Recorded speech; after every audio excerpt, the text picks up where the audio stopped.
શું વાત છે, વાવ ગ્રેટ. હવે એના પછી તું WH શબ્દ લે અને કાળ પાકા કરી નાખ્યા છે ને. સૌથી પહેલા તો ચેન્જ ધ ટેક્સ કરી નાખ. કોઈ પણ પેરેગ્રાફ લે એને તું કાળમાં ચેન્જ કરી નાખ. જે રીતે તને કીધું છે ને એ રીતે તું એના ચેન્જીસ કર. ગ્રામર ગીતા લીધી હશે ને તો એમાં તને એક્ઝામ્પલ આપ. ગ્રામર ગીતામાં છે ને નવા હમણાં જે ચેન્જીસ થયા છે ને એ ચેન્જીસ એની અંદર નથી. આપણી પાસે ઓલરેડી એની બુક પડી છે અને હવે જે નવી કદાચ જે પ્રિન્ટ થઈને આવશે એમાં થોડા ઘણા ચેન્જીસ થઈને આવશે, પણ ત્યાં સુધી તમારે એ જ ઓલ્ડ બુક યુઝ કરવાની છે, બરાબર.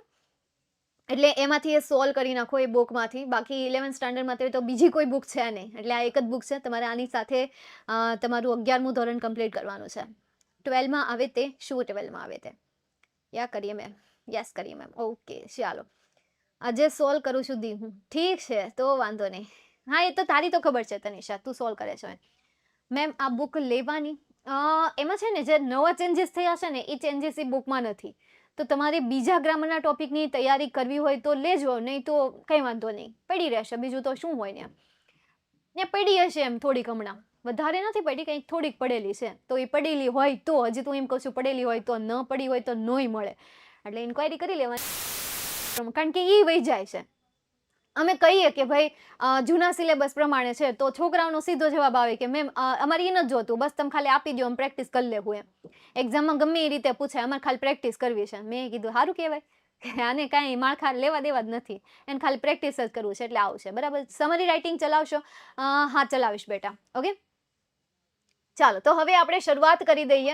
લાસ્ટ ટાઈમ આપણે આ પેરેગ્રાફ જોયો હતો. Apply an antiseptic cream and cover the wound with cotton. અને ત્યાર પછી તમે એ ઘાને કોટન દ્વારા ઢાંકો. Use bandage if the cut is big. તમે બેન્ડેજનો યુઝ કરો જો કટ વધારે પડતો મોટો હોય તો. Change it daily. તેને દરરોજ બદલો. Do not keep the wound open. એ વાઉન્ડ એ ઘાને ઓપન નહીં કરો, ખોલો નહીં. If the cut is deep. જો તે કટ ઊંડાણવાળો હોય તો યાર એમને સાફ કરો. શેનાથી? સાબુ અને પાણીથી સાફ કરો. એવો તો સમય ન વાગ્યું હોય તો ક્યાંય રખડતું થઈ જાય. એમાં આપણી ગુજરાતી પર જા. ગુજરાતનું નામ બહુ મોટું છે. હમણાં મેં ગુજરાતનો એક વિડીયો જોયો, મને મળે ને તો હું તમને સંભળાવું. ગુજરાત વિશે જ હતો. તમને એ સાંભળીને તમને તમારા ઉપર ગર્વ થશે. Give me a few minute, થોડો ટાઈમ આપો.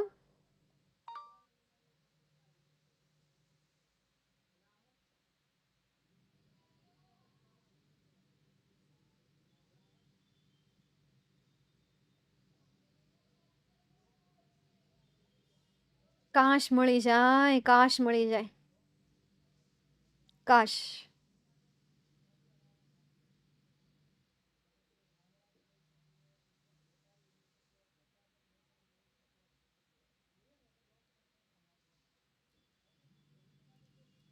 વેટ, હવે સેવ લિસ્ટમાં જોઈ લો.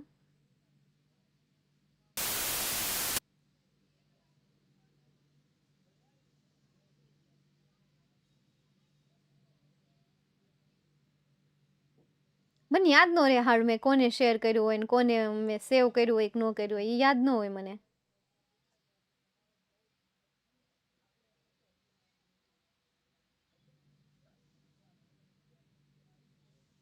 કાશ મળી જાય.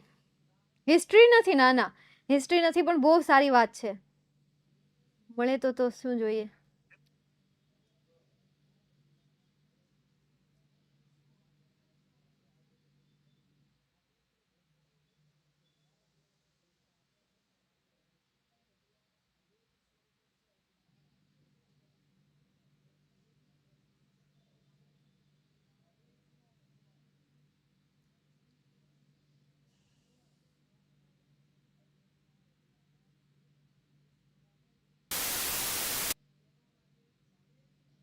चल सुना ही होगा कि सबसे अच्छे बिजनेसमैन गुजराती लोग होते हैं, जैसे कि गौतम अडानी, करसन भाई पटेल, पंकज पटेल वगैरह वगैरह। तो आइए गुजरात के बारे में कुछ बातें जानते हैं कि आखिर वहाँ है क्या। देखिए, सबसे पहले जो गुजरात की कोस्ट लाइन है वो इंडिया की सबसे लंबी 1600 किलोमीटर की कोस्ट लाइन है और इंडिया का सबसे पहला सी पोर्ट भी गुजरात में ही था। गुजरात के अंदर 19 एयरपोर्ट्स हैं, जिस वजह से इजिली आप कहीं भी जा सकते हो। नेक्स्ट, गुजरात भारत का सबसे बड़ा दूध उत्पादक राज्य है और ये जो अमूल मिल्क हम बचपन से पीते आ रहे हैं ये गुजरात का ही है, जो 1946 से ही बनाया जाता है और इसकी शुरुआत गुजरात से ही हुई थी। पूरी दुनिया में बिकने वाले 90% डायमंड गुजरात के सूरत में ही रिफाइंड किया जाता है और साथ ही कटिंग और पॉलिश दोनों गुजरात में ही की जाती है। जामनगर रिफाइनरी दुनिया की सबसे बड़ी तेल रिफाइनरी है और भारत में 60% से अधिक पेट्रोकेमिकल प्रोडक्ट्स इसी राज्य से आते हैं। नेक्स्ट, यदि गुजरात एक देश होता तो कई यूरोपियन और एशियन कंट्रीज को पीछे छोड़कर वर्ल्ड का 67वां सबसे धनी देश होता। वैसे आप इंडिया के किस स्टेट जरूर बताना। गाइस, आपने ये तो सुना ही होगा कि सब ગુજરાત આપણા ગુજરાતનું ખરેખર નામ છે. તમને મને તો કેટલા ટાઈમથી વિશ્વાસ છે કે ગુજરાતનું ખરેખર નામ છે, કારણ કે યાર હીરા ઉદ્યોગ આપણું સુરત સિટીમાં હીરાનું સૌથી વધારે પ્રભુત્વ, હીરાના કારખાના કદાચ સુરતમાં સૌથી વધારે હોઈ શકે અને હીરાના મતલબ કે મોટા ભાગના એમ્પ્લોયી પણ સુરતમાં જ રહે છે. બીજા કન્ટ્રીની તો મને બીજા જે સ્ટેટ છે, બીજા જે મતલબ કે યાર શું કહેવાય એને સિટી છે એ સિટીની તો મને વધારે ખબર નથી, બટ સુરતમાં સૌથી વધારે છે. અને ગુજરાતમાં તો છે, સુરતમાં તો હમણાં ડાયમંડ બુર્સ પણ આવ્યું છે, પણ કદાચ હવે ડાયમંડમાં થોડોક ફટકો લાગશે અને ખાસ સુરત સિટીને લાગશે, કારણ કે સુરત સિટીમાં ડાયમંડના લોકો વધારે વસવાટ કરે છે, છતાં પણ રિવાઈવ કરી ગયા છે, એટલે સારું કહેવાય. એનું એક રીઝન છે કે જે અત્યારે યુદ્ધ ચાલી રહ્યા છે રશિયા, યુક્રેન, ઇઝરાયલ અને હમાસ વચ્ચે, એ યુદ્ધના કારણે મે બી વિભાગ છે એમને કદાચ એવું નુકસાન પહોંચી શકે. મને તો એના વિશે બહુ ખ્યાલ નથી, પણ એમના ન્યૂઝ વાંચતી રહેતી હોય તો એના ઉપરથી ખ્યાલ આવતું રહેતું. એટલે તમારે પણ યાર દિવસમાં થોડુંક ટાઈમ કાઢી લેવો.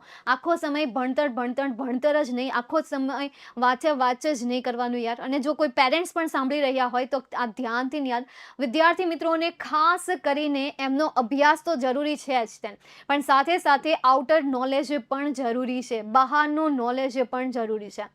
પાઠ્યપુસ્તકનું જ્ઞાન જે છે માત્ર એમને જીવનમાં કઈ રીતે આગળ વધવું એનું સજેશન આપે છે, પરંતુ એ જીવનમાં કેટલીક મુશ્કેલીઓ આવે, એ મુશ્કેલીઓનો સામનો કઈ રીતે કરવો એ વ્યક્તિઓના એક્ઝામ્પલ દ્વારા શીખી શકાય છે, વ્યક્તિઓના એક્ઝામ્પલ દ્વારા આપણે એને આગળ વધારી શકીએ છીએ, એટલે એ પણ જરૂરી છે. બરાબર, તો હવે આપણે આગળ જઈએ. ફોનનો કેમેરો બતાવો ને, લે જોઈ લો, જોઈ લીધું.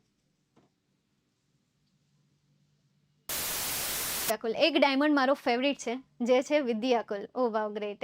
ચાલો નેક્સ્ટ હવે આપણે આગળ જઈએ. એના પછી ભાઈ એનાથી તમારે લોહીને રોકવાનું. એના પછી આપણે સમજીએ તો tie the cloth tightly a little above the wound. Tie બાંધો ક્લોથ, કપડાને ટાઇટલી મજબૂતાઈથી, ભાઈ એને મજબૂતાઈથી બાંધો. લિટલ અબોવ ધ વાઉન્ડ એટલે કે તમારા ઘાની ઉપર તમે એને મજબૂતાઈથી કપડાએથી બાંધો. This is called a tonic, અને આને ટોનિકની મેથડ કહેવાય છે. Such name has no proper Gujarati meaning but it has a definition.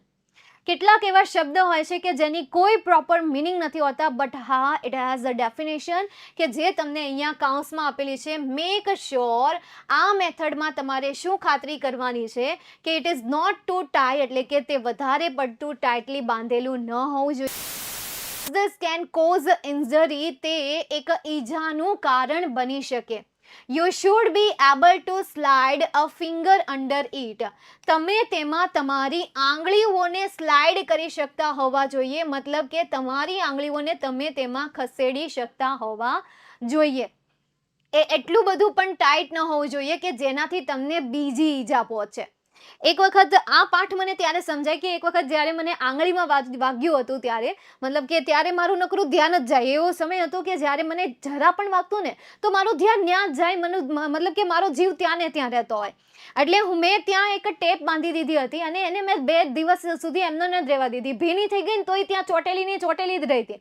હવે એ આપણા ઉપર ડિપેન્ડેડ હોય કે આપણે બેન્ડેજને કઈ રીતે લગાવીએ છીએ. ઘણી વખત બેન્ડેજ આપણાથી સરખી રીતે લગાઈ ગઈ હોય તો એને ગમે એમ કરો ને તોય ઉખડે નહીં, અને ઘણી વખત ધડા વગરની લગાડી હોય ને તો એ અડધા દિવસમાં ઉખડી જાય. તમે એને પાણી લગાડો કે ન લગાડો, એટલે એના પર ડિપેન્ડેડ છે. જે છે બેન્ડેજ મારે આઈ થિંક યાર 2 દિવસ સુધી રહી.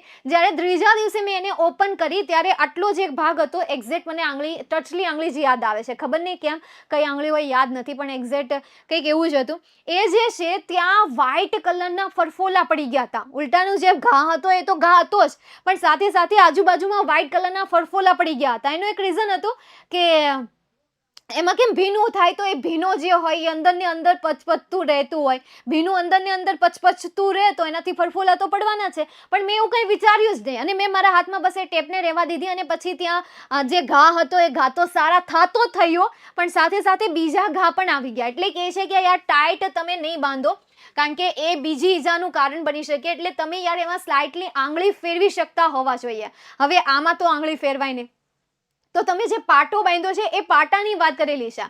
તો આ જે ટોનિક જે છે, ટોનિક વેટ જે છે એમાં પણ તમારે પાટો જ બાંધવાનો છે. કાપડનો પાટો બાંધો અથવા તો પેલી જાળીવાળા ડૉક્ટરની જે પટ્ટી આવે છે એનો પાટો બાંધો. તો એમાં થોડુંક યાર લૂઝ હોવો જોઈએ. Tech the patient to a doctor immediately. A patient એટલે કે દર્દીને, ટેક એટલે કે લઈ જાઓ, દર્દીને લઈ જાઓ ટુ ડૉક્ટર એટલે કે ડૉક્ટર પાસે, ઇમિડિયેટલી એટલે કે તરત જ. પેશન્ટને દર્દી પાસે તરત જ લઈ જાઓ. The doctor might decide to give an injection to prevent a disease called tetanus. Doctor might decide, doctor નક્કી કરશે, ટુ ગીવ એન ઇન્જેક્શન એટલે કે તેને ઇન્જેક્શન આપવાનું નક્કી કરશે, ટુ પ્રિવેન્ટ એટલે કે રોકવા માટે. પ્રિવેન્ટ એટલે શું થશે? રોકવું થશે. ડિસીઝ એટલે કે રોગને, ટેટાનસ મતલબ કે ધનુર્વા જેવા રોગને રોકવા માટે તે ડોક્ટર ઇન્જેક્શન આપવાનું નક્કી કરશે. એ નક્કી કોણ કરશે? ડોક્ટર કરશે, તમે નહીં. ચાલો તો આખો પેરેગ્રાફ ફરીથી સમજીએ આપણે. Tie the cloth tightly a little above the wound. ભાઈ એક ઉપર ફિટ બાંધો. This is called a tourniquet. અને આને આજે છે બાટો બાંધવાની જે પ્રક્રિયા છે એને શું કહેવાય છે? ટોનિક વેટ કહેવાય છે, કે જેને એક પ્રકારની પદ્ધતિ કહેવાય છે, કે જેમાં તમારે શું કરવાનું છે? Make sure it is not too tight as thing can cause injury. તે વધારે પડતું ટાઈટ ન હોવું જોઈએ કે જેના કારણે તમને ઈજા પહોંચે. You should be able to slide a finger under it. તમારે તમે એક આંગળી ફેરવી શકતા હોવા જોઈએ એટલું ઢીલું રાખવાનું છે. Tech the patient to a doctor immediately. પેશન્ટને તરત જ તાત્કાલિક ધોરણે દવાખાને લઈ જાઓ. The doctor might decide to give an injection to prevent a disease called tetanus. Doctor જે છે એ કદાચ આ ધનુર્વા નામના રોગને રોકવા માટે ઇન્જેક્શન આપવાનું નક્કી કરશે. માઇટ આપેલું છે એટલા માટે કદાચ એ નક્કી કરશે. ચાલો ક્લિયર? હજી તો મેં પૂછ્યું નથી. બોલો, એ પહેલા તો એને ઓકે નાખ્યું. કેટલા તો એ હોશિયાર છે રિયલી. 12મા ધોરણમાં આવા જ રહેજો. તનિષા, અંજલિ, દિવ્યા, પ્રણવ, ભાડું બગડા છો. કારણ કે મેં છે ને અક્ષર વિદ્યાર્થીઓને જોયા છે. તમારી જે પહેલા એક બેચ હતી 11મા ધોરણની, જો કે એમાંથી ઘણા બધા ડાયા છે, જેમ કે નુસરત છે, જરીવાલા પ્રેમ છે, એ તો ડાયા જ છે. દેવાંશી બા છે, એ અમુક વિદ્યાર્થી હોય ને એ મતલબ કે ત્યારે જેટલી સંખ્યા હતી એમાંથી જે આપણે 10 જણા ગણીએ એ બહુ ડાયા. પણ બાકી વળ વાંગડી વળ પડ જાઓ. વળ વાંગડી એટલે આમાં હતા ને નવા ધતિંગ કરતી હોય, આમાં નત નવી વાતો કરતી હોય, નત નવા વાતો કરતા હોય, છોકરાએ કરતા હોય, છોકરી કરતા હોય, વાતો કરવાની તો બસ એને શરૂઆત કરી દીધી હોય. બાકી તમે આ જુઓ, નુસરત છે, અમુક છે, મને હજી એમના નામ યાદ હોય, પ્રેમ જરીવાલા છે, પછી દેવાંશી બા છે. તો આ લોકોનું કામ કેવું ખબર છે? જ્યારે હું એને સવાલ પૂછું ને તો એ સવાલના જવાબ જ આપે. જ્યારે હું એમ કહું કે ભાઈ આમાં તમને કંઈ એવું છે તો એ તરત રિપ્લાય તો આપી જ દે. એમ એના પૂછ્યું હોય ત્યારે રિપ્લાય હોય ને એને પોતાનો સવાલ હોય ત્યારે સવાલ કરી લેતા હોય. બસ એ રીતનું હોય. 12મામાં એક વખત સ્ટેટનો લેક્ચર આવતો હતો, એટલે સ્ટેટના સરે પૂછ્યું કે ભાઈ આનો જવાબ શું આવે? તો એકે કહ્યું કે આ જવાબ આવે. એટલે હાર્દિકભાઈને ખબર હતી કે ભાઈ આનો જવાબ શું આવશે, કારણ કે એનું કામ કેવું, એને કેલ્સી વગર સીધું એ કેલ્ક્યુલેશન કરી નાખે. એને કેલ્સીની કોઈ જરૂર જ ન પડે, એવા માસ્ટર માઇન્ડ છે. એટલે એને ખબર જ હતી કે આનો જવાબ શું આવે. ત્યાં છોકરાએ ત્યાંથી કોકે કીધું હશે કે આ જવાબ આવે. એટલે કે હાર્દિકભાઈ કે એ જવાબ ન આવે, આનો જવાબ આ આવે. ત્યાં ત્યાંથી પાછી કમેન્ટમાં રિપ્લાય શું આપે છે ખબર? કે એવું કંઈક થયું હશે. તો એ જવાબમાં રિપ્લાય આપે છે કે સર કેલ્સી ખોટું બોલે છે. બોલો, કેલ્સી કોઈથી ખોટું બોલવાની છે? આવા ધતિંગ કરે સરને રમાડે. કેલ્સી ખોટું બોલે એલા તમારાથી એકાદો આંકડો રહી ગયો હોય, એકાદો અંક ખાઈ ગયા હોય, એટલે જવાબ ખોટો આવ્યો હોય. કેલ્સી ખોટું બોલે તમારો તો મતલબ કે પોતાનો તો કોઈ દિવસ કોઈ વાક જ નહીં. કેલ્સીને ખોટું પાડી દીધું. મેં કીધું આ 12માની પડજા, કેલ્સીને તને ખોટું પાડી દે. લગાવવાના કે સર તમે પાછા છોકરાને પાછી એવી એક્સપેક્ટેશન હોય તમે લોજિક લગાવો ને એમાં ભૂલ ન થઈ જાય લે તો તમે દબાવવામાં આમ તેમ કર્યું હોય કીબોર્ડને, બીજા ઉપર ધોળી દેવાનું. હા, બીજા ઉપર ધોળી. તું તો દિવ્યા મને એમ જ લાગે તું છે ને આ વાતોડીમાં તું આવવાની છો. 12મા ધોરણમાં તું આવે એટલી વાર છો.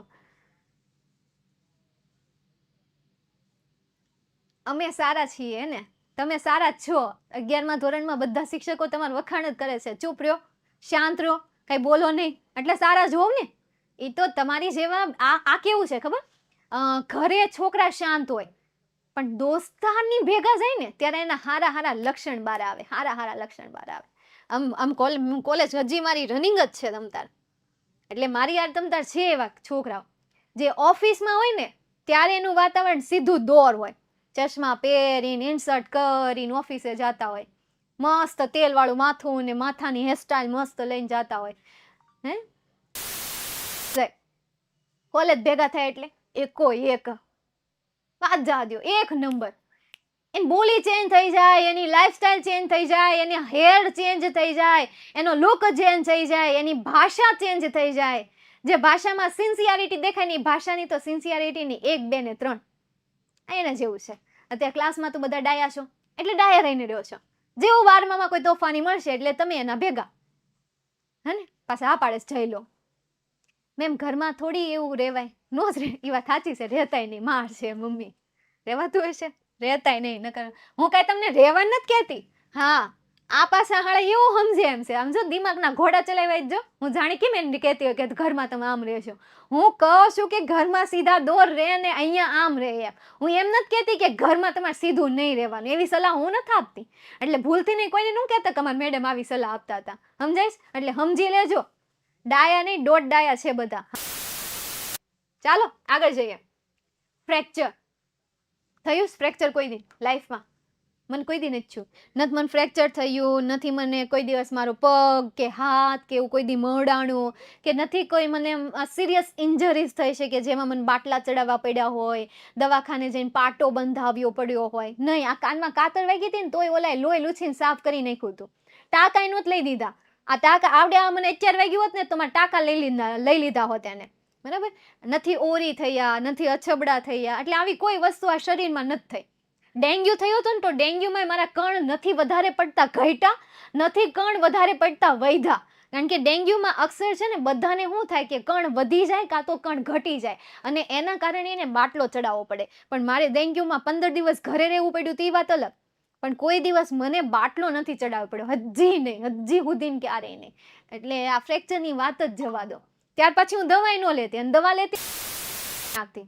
મારી હેબિટ યાર, દવાથી ખબર નહીં હું નફરત હોય ને વાત જવા દો. એટલે એ દવા જેવી અંદર છે ને ઉલટી કરી નાખતી. મારી મમ્મી તો બિચારી છે ને ઓલું કીવીનું જ્યુસ, ત્યારે કીવીનું જ્યુસ બહુ પીવડાવે, એટલે એ કીવીનું જ્યુસ બનાવી દે ને પછી એમાં દવા નાખી દે, એ પીવડાવે. પણ મને તો ખબર પડી જાય યાર, દવાથી જે નફરત હોય એને બધી ખબર પડી જાય. એટલે મેં એને નાખી જ દીધું, એટલે એને બંધ કરી દીધું કે કીવીનું જ્યુસ ખાલી ખોટું બગાડે એને કરતાં તો આમ દિન પાઈ દેવું સારું. એટલે દવા વગર એમ મેં કર્યું છે. ક્યારેક માઇન્ડ ખાધી હોય તો દવા વગર મેં 15 દિવસ બાટલા ચડાવ્યા વગર 15 દિવસ કાઢ્યા છે. ત્યાર પછીથી આ શરીર વધ્યું જ નથી. જોકે પહેલાંય હતું તો નહીં, અત્યારે હું જાડી તો પહેલાંય નહોતી, પણ ત્યાર પછી ઘટ્યું, એ બહુ વધારે પડતું ઘટી ગયું, પછી વધ્યું જ નથી. ચાલો નેક્સ્ટ આગળ જોઈએ ફ્રેક્ચર્સ. તો હવે અહીંયા ફ્રેક્ચર્સની વાત કરેલી છે, ચાલો જોઈએ એમાં શું સલાહ આપી છે. બહુ કાઉન્ટ ઘટી ગયા હતા, ઘણી ઘટી ગયા હતા ને. હા, એ મને ખબર છે યાર. ડેન્ગ્યુ રોગ નહીં હારો, નહીં મલેરિયા હારો, નહીં ડેન્ગ્યુ હારો, કોઈ હારો નથી. ચાલો fractures. Some accident can result bone. Some accident એટલે કે કેટલાક જે અકસ્માત હોય છે, નથી લખવા, તમને ખબર છે અકસ્માત, એનું પરિણામ શું આવે કે એમાં બ્રોકન બોન, એટલે કે કેટલાક એક્સિડન્ટમાં હાડકાં જે છે એ કેવા થઈ જાય છે, ભાંગી જાય છે, તૂટી જાય છે. બોન એટલે શું થશે? હાડકાં થશે. કેટલાક જે હાડકાં હોય એ હાડકાં તૂટી જાય છે. This is called a fracture, અને આને ફ્રેક્ચર કહેવામાં આવે છે. એન્ડ ઇઝ વેરી પેઇનફુલ, અને તે ખૂબ જ દર્દવાળું હોય છે. Do not move the injured limb, મતલબ કે તમને જે ઈજા પહોંચી છે, જે અંગમાં ઈજા પહોંચી છે યાર, એમને વધારે પડતું મૂવ નહીં કરો, એમને વધારે પડતું ખસેડો નહીં. Place an ice pack on the injured part to bring down the swelling. Place એટલે કે મૂકો, આઈસ પેક એટલે કે ભાઈ એક બરફનું જે પેકેટ આવે ને, આઈસ પેક બરફનું નથી આવતું અત્યારે તો ઘણું બધું ભાઈ એડવાન્સ થઈ ગયું છે, તો બસ એ જ આઈસ પેક મૂકવાનું કહે છે. પાર્ટ એટલે કે જ્યાં ઈજા પહોંચી છે એ ભાગ ઉપર આઈસ પેક મૂકો. Two bring down the swelling. Swelling એટલે શું થશે? સોજો. ભાઈ સોજાને ઘટાડવા માટે, બ્રિંગ ડાઉન એટલે શું થશે? ઘટાડવું. સોજાને ઘટાડવા માટે તમે તેના ઉપર આઈસ પેક મૂકો. એ દાઝેલા ભાગ ઉપર એ જે ઇન્જર્ડ પાર્ટ છે એના ઉપર આઈસ પેક મૂકો. જો અહીંયા આઈસનું કામ આવ્યું, પરંતુ એનો ડિરેક્ટલી યુઝ નહીં કરવાનો, કપડામાં યુઝ કરવાનો, અથવા તો કપડામાં, કોટનના કપડામાં એનો યુઝ કરો. ડિરેક્ટલી એમનો યુઝ નહીં કરો, કપડાના કોટનમાં યુઝ કરો. શું કામ? કારણ કે એ જે હોય છે એ આપણા લોહીને હળતું ફળતું કરી દે છે. મેં તમને ફેસ ઉપર યુઝ કરવાનું રીઝન જ એટલા માટે આપ્યું હતું કે બરફ તમે શા માટે યુઝ કરો? લોહી હળતું ફળતું થાય અને એના કારણે તમારા જે પિમ્પલ્સ છે એ પિમ્પલ્સ પણ હળતા ફળતા થઈ જાય અને ક્યાંક ને ક્યાંક એ પિમ્પલ્સ જે છે બીજો કોઈ રસ્તો પકડી લે. એટલા માટે બરફ જે છે એ પિમ્પલ્સ માટે સારા છે, કારણ કે પિમ્પલ્સ જે છે આપણા શરીરને લોહીનું છે ને આછું બનાવે છે. આપણને ખીલ થાય છે તો એનું રીઝન છે કે આટલા એરિયામાં કદાચ આપણું બ્લડ સર્ક્યુલેશન છે પ્રોપર નથી અને એના કારણે આપણને પિમ્પલ્સ થતા રહેતા હોય છે. નેક્સ્ટ આગળ જઈએ. પહેલેથી પેરેગ્રાફ સમજી લઈએ. Some accidents can result in broken bone. કેટલાક અકસ્માત જે છે એના કારણે હાડકાં તૂટી જાય છે. This is called a fracture, અને આને ફ્રેક્ચર કહેવામાં આવે છે. એન્ડ ઇઝ વેરી પેઇનફુલ, અને તે ખૂબ જ દર્દવાળું હોય છે. Do not move the injured limb. ભાઈ તમને જ્યાં ઈજા પહોંચી છે એ અંગને તમે હલાવો નહીં. Place an ice pack on the injured part to bring down the swelling. હવે તમારે આ સોજાને ઘટાડવા માટે જ્યાં ઈજા પહોંચી છે એ ભાગ ઉપર આઈસ પેકને શું મૂકવાનું છે? ત્યાં મૂકી દેવાનું છે. ચાલો, ક્લિયર અહીંયા સુધી? આવડે જ નહીં તો આવડે? હા મેમ, કો 80 હે. ચાલ નેક્સ્ટ આગળ જઈએ. એના પછી અહીં તમને બધું સમજાય છે કે બસ ખાલી ખાલી હા કરી જાવ છો? નો સમજાય તો પૂછી લેજો બેટા.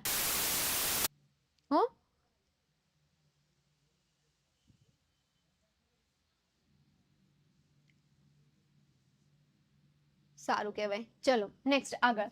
Do not let the patient move the broken arm or leg. Do not patient move. પેશન્ટને હલન ચલન કરવાની પરમિશન ન આપો, એ પણ તૂટેલા હાથ અને તૂટેલા પગ ઉપર. તેને તૂટેલા હાથ અને તૂટેલા પગ ઉપર હલન ચલન કરવાની દર્દીને મંજૂરી નહીં આપો. Use splints to make sure that the broken bone does not shift. હવે તમે એક ભાંગેલું હાડકું બાંધવાની સ્પ્લિન્ટ્સ બોલે તો યાર ચીપ, એક પ્રકારની ચીપ કે જે લાકડાની હોય અથવા તો કોઈ સ્ટીલની હોય, અને એ જે ચીપ છે એ ચીપ રાખો કે જે તમને ખાતરી અપાવે કે એ જે તૂટેલું હાડકું છે એ વધારે પડતું શિફ્ટ ન થાય, મતલબ કે હલન ચલન ન કરવાની છે, કેર કરવાની છે. Use a sling made of cloth two prevent movement. ભાઈ તમે એક બેલ્ટનો યુઝ કરો. સ્લિંગ એટલે શું થશે? બેલ્ટ. તમે એક પટ્ટાનો યુઝ કરો કે જે કાપડનો બનેલો છે કે જે તમારા આ હલન ચલનને મૂવમેન્ટ કરતા રોકે. જેવી રીતે કોઈને ફ્રેક્ચર થયું હોય તો કેમ એના હાથે પાટો બાંધી દે છે કે જેથી કરીને એ એના હાથને આ રીતે પણ ફોલ્ડ ના કરી શકે, ના આ રીતે ફોલ્ડ કરી શકે. સેમ એ રીતે પગે પાટો બાંધી દેતા હોય છે. બસ એવી રીતે અહીંયા પાટો બાંધી દો, બેલ્ટ બાંધી દો કે જેથી કરીને એની હલનચલનને રોકી શકે. Take the patient to a doctor as soon as possible. એ દર્દીને ડોક્ટર પાસે લઈ જાઓ શક્ય હોય એટલું ઝડપથી. ત્યારબાદ એના પછીનું સમજીએ સ્પ્રેઇન્સ. હવે સ્પ્રેઇન્સ એટલે શું થશે? સ્પ્રેઇન્સ મતલબ કે યાર તમારો કોઈ જોઈન્ટ જે છે એ ભાંગી ગયો છે, તૂટી ગયો છે, એવું જ કહીએ ને, ભાંગી જવું, તૂટી જવું, એવું જ ને.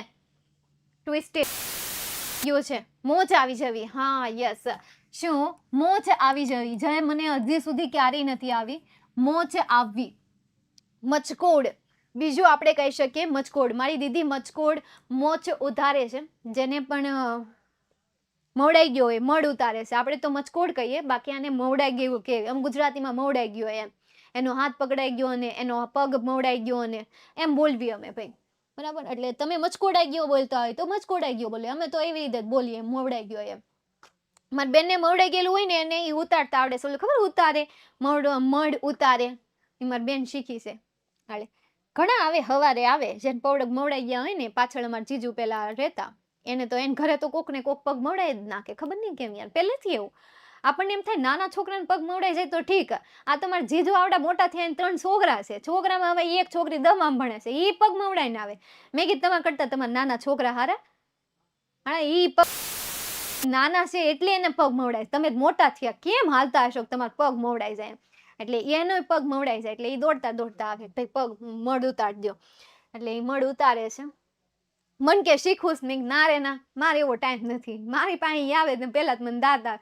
મને વિશ્વાસની વાત છે યાર, જેને વિશ્વાસ હોય એ આ બધી વસ્તુ કરી શકે, વિશ્વાસ ન હોય એ કઈ રીતે કરવાના. નો ડાઉટ મને ઉર્જામાં અને એમાં બધામાં વિશ્વાસ ખરા, પણ તોય આ વસ્તુ મારે દિલથી ન થાય. દિલથી કરવા માટે મારે ભાઈ એ વસ્તુ માનવી પડે અથવા તો એને એક્સેપ્ટ કરવી પડે. અને હું માની પણ લઉં, પણ આટલી દિલથી નહીં જેટલું દિલથી મારી બેન માને છે. એ મારા ખૂનમાં નથી, એ હું જાણી ગઈ પહેલેથી નથી. ચાલો જોઈએ આગળ. Sometimes joints like the ankle and wrist get twisted. કેટલીક વાર જોઇન્ટ્સ એટલે શું થશે? સાંધાઓ.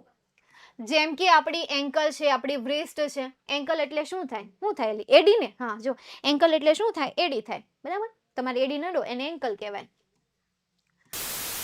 એડી છે અને તમારું જે કાંડું છે એ કાંડું શું થતું હોય? ગેટ ટ્વિસ્ટેડ એટલે કે એ વળી જતું હોય. ધ જોઈન્ટ સ્વેલ્સ અપ, અને એ જે સાંધો હોય છે એ કેવો થઈ જાય છે? સોજી જાય છે. સ્વેલ્સ અપ એટલે શું થશે? સોજી જવું. તો એ જે સાંધો હોય એ શું થઈ જાય છે? સોજી જાય છે. એન્ડ ઇઝ વેરી પેઇનફુલ, અને તે કેવું હોય છે? ખૂબ જ દર્દનાક હોય છે. પીડા, એમાં બહુ પીડા થાય.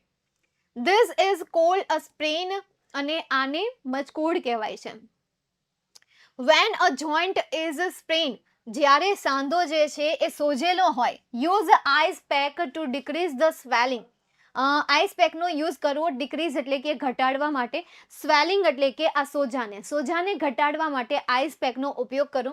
Do not let the joint be moved. હવે એ જે જોઈન્ટ છે એ જોઈન્ટને વધારે પડતું મૂવ નહીં કરો. યાર પણ મને એ ન સમજાય કે ભાઈ મૂવ કરવું કે ન કરવું, કારણ કે મેં તો એક્ઝામ્પલ કે જે સૌથી વધારે મતલબ કે કોઈને વાગ્યું હોય, જેમ કે મારા મોટા પપ્પા જ છે યાર. મારા મોટા પપ્પાને એમ કહ્યું ને કે ભાઈ આ હાથને બહુ હલાવવાનો નહીં, એ એટલું ભારે કામ કરે ને, એને ખેતીનું કામ હોય, એ વાડીએ રહે છે એટલે ખેતીનું કામ હોય એટલે એટલું ભારે કામ કરે ને, એ ઉપાડીને સીધો ઘા કરી દે તે એમાં એનો હાથ અમુકનો હારો થઈ ગયો, દુખાવો એને રે, કારણ કે અમુક ઉંમર હોય ને તો અમુક ઉંમરમાં તમે ગમે એટલા ઓપરેશન કરાવો ને એટલે એ દુખાવો તમારો પરમેનન્ટ રહી જ જાય, એ દુખાવો પરમેનન્ટ રહી જાય, બરાબર. એટલે આના જેવું છે. સેમ એવી રીતે મારા મોટા બા નહીં છે ને મારા બા એવા છે. એને એમ કે ભાઈ મારા બા તો હજી યોગા કરે હો, એને કંઈક મારા બા એટલે મારા નાના ભણેલા છે, એ ગવર્મેન્ટ ઓફિસર હતા. અને મારા નાની જરાકે નથી ભણેલા, પણ એને હજી આ બધીની બહુ ખ્યાલ. એને કામ કરવું એટલે એમ નહીં કે ભાઈ બેહી જવાનું, પણ એ કામ કર્યા જ કરે, ઝીણું કામ કર્યા જ કરે, એવું નહીં કે હાવ બેહી જ જવાનું. મારા નાનાનું એવું, બે એવા છે મારા હાડા, અને જલસા એવા હો પાછા. એને આપણને એમ થાય કે આ મોટી ઉંમરના થઈ જાય ન હોય કે જાય નહીં, પણ આને બધી યાત્રા કરી નાખી છે, ઓલમોસ્ટ બધા. મતલબ કે યાર મંદિર એ ફરવા જતા, ગવર્મેન્ટનું જ્યારે પણ કંઈક પેકેજ આવે એટલે એમાં એ મારા નાના અને નાની જ હતા. અમુક તો ફોટા એવા પડાવેલા છે. એટલે મારા નાની જે છે ને સવારે ઉઠીને યોગા કરે, કસરત કરે, કંઈક ને કંઈક કસરત કરે, જે કસરત એનાથી થાય ને એટલી કસરત કરે. અને મારા નાના સવારે ઉઠીને ઓમનો જાપ કરે, ઓમ, અને એનું ઓમ એટલું મસ્ત થાય ને, આખા ઘરનો જે વાઇબ્રેશન હોય ને, વાઇબ્રેશન કંઈક અલગ પ્રકારનું જ આવે. એમ દેશમાં રહેવા જતા ને એટલે મને બહુ ગમતું. મારા નાના જે સવારે કરતા નહીં, ક્યારેક મને એમ થતું કે બાજુમાં જઈને આપણે કરવા મળીએ, પણ કોઈ દી થતું નહીં એમ. એટલે યાર આવું કરતું રહેવાનું, આવી હેબિટ રાખવાની. આ ઉંમરે જો એક મારા દાદા અને બા કરી શકતા હોય, એની 80 અપ તો તમે સમજી જ લો. જો એ કરી શકતા હોય તો આપણાથી હું કામ ન થાય? આપણાથી નહીં, થવું જોઈએ કે ન થવું જોઈએ? કારણ કે હા, થવું જોઈએ ભાઈ, સમજાય છે? તો ભાઈ આ મૂવમેન્ટ નહીં કરવાની, માનવાનું, અમુક કદે નહીં માનવાનું, બરાબર. ચીપ એટલે શું? પટ્ટી યાર. ચીપ એટલે શું થશે? પટ્ટી થશે. દિવ્યા બેટા, કે જેને પગમાં બાંધી દઈએ ને એટલે આપણો પગ હલે નહીં. હવે આપણો અહીંયા હાથ હલતો હોય ને, અહીંયા આપણે લાકડાની પટ્ટી મારી દઈએ અથવા સ્ટીલની પટ્ટી મારી દઈએ, આપણે આમ હાથ કરવો હોય તો થાય ખરા? વાગે, અહીંયા વાગે બેટા, અહીંયા વાગે. બસ એ ચીપની અહીંયા વાત કરેલી છે, સમજાણું? ચાલો નેક્સ્ટ હવે આપણે આગળ જઈએ તો ભાઈ મૂવ ન થાય. Ask an adult to apply a kind of bandage that will support the joint and prevent movements. Ask an adult એટલે કે જે યાર યુવાન છે ને, જે તમારા એડલ્ટ છે ને, એમને કહો કે ભાઈ એ અપ્લાય કરે કાઇન્ડ ઓફ બેન્ડેજ, એટલે કે ભાઈ કોઈક પ્રકારની બેન્ડેજ આવતી હોય, દુખાવાની, મરોડની બેન્ડેજ આવતી હોય. અત્યારે દુખાવાની ઓલી બેન્ડેજ નથી આવતી, કાણા વાળી બેન્ડેજ હોય, ખંભાના દુખાવા, વાહાના દુખાવા હોય તો સીધી ચીપકાવી દેવાની. હવે બેન્ડેજ આપણા દેશમાં તો આપણે અત્યારે પ્રોડ્યુસ કરવા મળ્યા છીએ, બાકી કોરિયનમાં, ચાઇનામાં એમાં વધારે બેન્ડેજ જોવા મળે. અહીંયા દુખાવો ને ચીપકાવી દેવાનું, એટલું રિલીઝ મળે તમને એમ થાય બહુ દુખે છે, મારો વાહો દુખે છે, એટલું મસ્ત અને ફ્રેશ ફીલ થાય. એટલે યાર તમને એવા પ્રકારની બેન્ડેજ લગાવવાનું કહે છે કે ભાઈ એ કોઈને કહો કે લગાવી દે. વિલ સપોર્ટ કે જે તમને સપોર્ટ કરશે, જોઈન્ટ એટલે કે સાંધાને સપોર્ટ કરશે, એન્ડ પ્રિવેન્ટ એટલે કે રોકશે, મુવમેન્ટ એટલે કે હલનચલન કરતા. એ જે વસ્તુ છે એ વસ્તુ હલનચલન કરતા રોકશે. ત્યારબાદ you can use splints to make sure the joint does not move. You can use splints એટલે કે તમે ભાઈ એવી ચીપનું પણ યુઝ કરી શકો છો કે જે તમને ખાતરી અપાવશે કે જોઈન્ટ જે છે વધારે પડતું હલનચલન કરશે નહીં. ટાઈ ધ સ્પ્લિન્ટ એ બાંધેલું રાખો. ટાઈ મતલબ શું થશે? બાંધેલું રાખો. ટાઈ મતલબ કે બાંધેલું અને સ્પ્લિન્ટ્સ મતલબ કે ચીપ. બાંધેલી રાખો. Above and below the joint એટલે કે જોઈન્ટની ઉપર અને નીચે. જોઈન્ટની ઉપર અને નીચે એ ચીપને તમારે શું કરવાની છે? બાંધેલી રાખવાની. ચાલો ફરીથી આખો પેરેગ્રાફ જોઈએ. Sometimes joints like the ankle or wrist get twisted. કેટલીક વાર તો આ જે સાંધાઓ હોય છે એ એડી અને કાંડા જેવામાં મવડાઈ જાય છે. The joint swells up and it is very painful. Joint જે છે એ સોજી જાય છે અને તે ખૂબ જ કેવું હોય છે? દર્દવાળું હોય છે. This is called a sprain અને આને સ્પ્રેન કહેવાય છે. When a joint is a sprain, જ્યારે સાંધો જે છે એ સોજી જાય છે ત્યારે તમારે એને ઘટાડવા માટે આઈઝ પેકનો ઉપયોગ કરવાનો છે. Do not let the joint be move. હવે એ સાંધાને મૂવ કરવાની પરમિશન ન આપો. Ask an adult to applied a kind of bandage. કેટલીક પ્રકારની બેન્ડેજને લગાડવા માટે યુવાનને કહો કે જે તમારા સાંધાને સપોર્ટ કરશે અને સાથે સાથે તેને હલનચલન કરતા રોકશે. You may use splints to make sure the joint. તમારે ચીપનો ઉપયોગ કરવાનો છે કે જે તમને ખાતરી અપાવશે કે તમારા સાંધા જે છે હલનચલન નથી કરી રહ્યા. ટાઈ ધ સ્પ્લિન્ટ પછી ત્યાર પછી તમારે તેને ચીપ વડે બાંધી દેવાની છે. Above and below the joint, જોઈન્ટની ઉપર અને નીચે તમારે તેને બાંધી દેવાની છે. That's it. ચાલો ક્લિયર અહીંયા સુધીને? આઈઝ પેક એટલે શું થાય? તો આઈઝ પેક, યાર આઈઝ પેક કઈ રીતે મને તમને સમજાવું, બતાવો. આઈઝ પેક્સ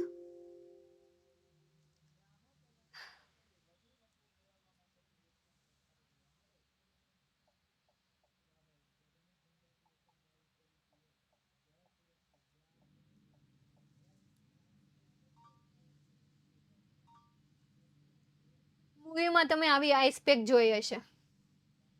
આ જે દેખાય છે ને આઈસ પેક, આ આઈસ પેક છે. સમજણ? કે જે આવી રીતે સાંધાના ભાગમાં લગાવડાતી હોય એને શું કહેવાય છે? આઈસ પેક કહેવાય છે.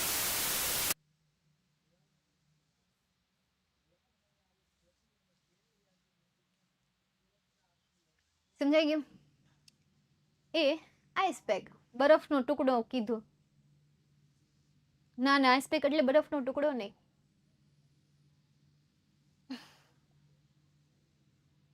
કચ્છ પ્રવાસ જવાના છો? કચ્છમાં આપણા સ્ટુડન્ટ છે હો, કચ્છ બાજુ. આઈસ ક્યુબ, બરફનો ટુકડો. આઈસ ક્યુબ એટલે બરફનો ટુકડો. ઓકે ચાલો નેક્સ્ટ હવે આપણે એના પછીનો પેરેગ્રાફ સમજીએ. બાઇટ્સ. બાઇટ્સ એટલે યાર બચકું.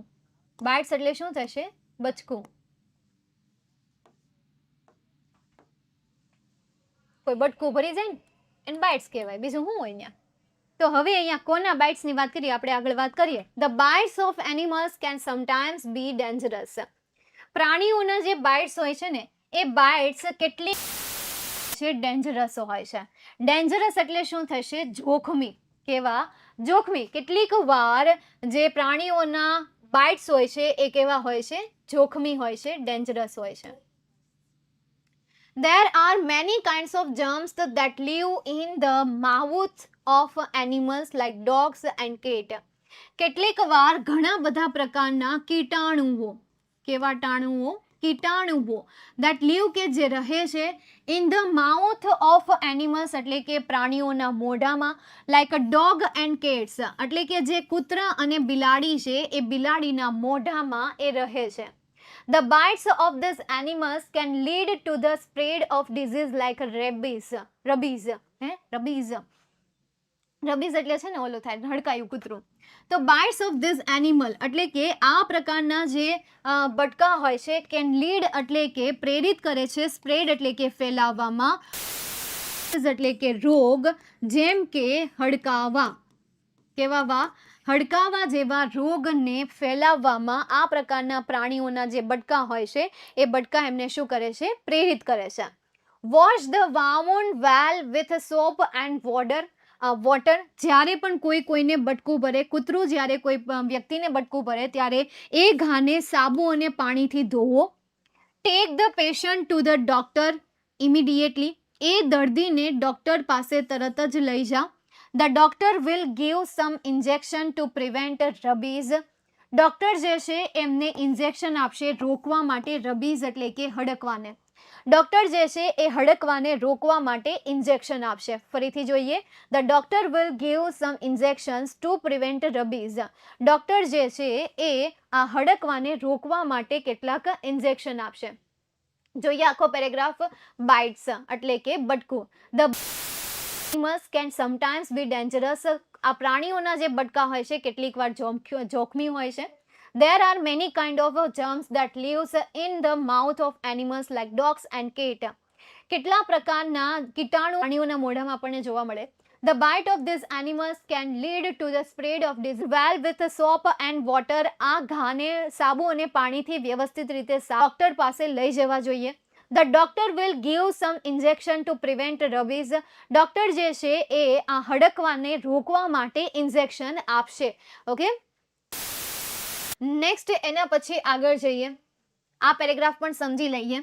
Most of the snakes in Gujarat are non poisonous. ગુજરાતના મોટા ભાગના જે સાપ છે એ સાપ નોન પોઈઝનસ એટલે કે બિનઝેરી છે. In case of non poisonous એટલે શું થશે, બિનઝેરી કે જેનામાં ઝેર ન હોય એ. In case of venomous snake bite, do not allow the victim to move as this will speed up the spread of the venom through the body. In case of venomous snake bite, જો કોઈ ઝેરી સાપ જે છે એ સાપ બટકું ભરે, snake એટલે કે સાપ અને venomous મતલબ કે ઝેરી, તો એના માટે બીજો સમાનાર્થી શબ્દ છે પોઈઝનસ.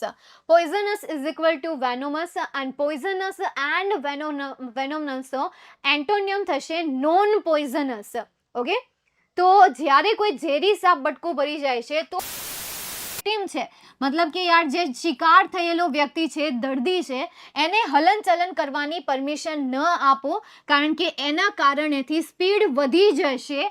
સ્પ્રેડ એટલે કે ફેલાવવાની, ઓફ વેનમ એટલે કે ઝેરને, થ્રુ ધ બોડી એટલે કે શરીરમાં.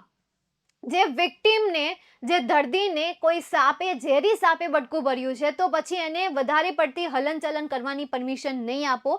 નહીં તો શું થશે કે આ જે ઝેર છે એ ઝેર પેલાના શરીરમાં ખૂબ જ ઝડપથી ફેલાઈ જશે. Let the patient lie down in such a way that the bitten part is well below the level of the heart. હવે લેટ ધ પેશન્ટ એટલે કે એ દર્દીને લાય એટલે કે પડેલો રાખો, ઇન સચ અ વે એટલે કે એવી રીતે પડેલો રાખો કે જેથી કરીને જે કડાયેલો ભાગ છે, બીટન એટલે શું થશે, નીચેના સ્તરમાં, well below the level of the heart.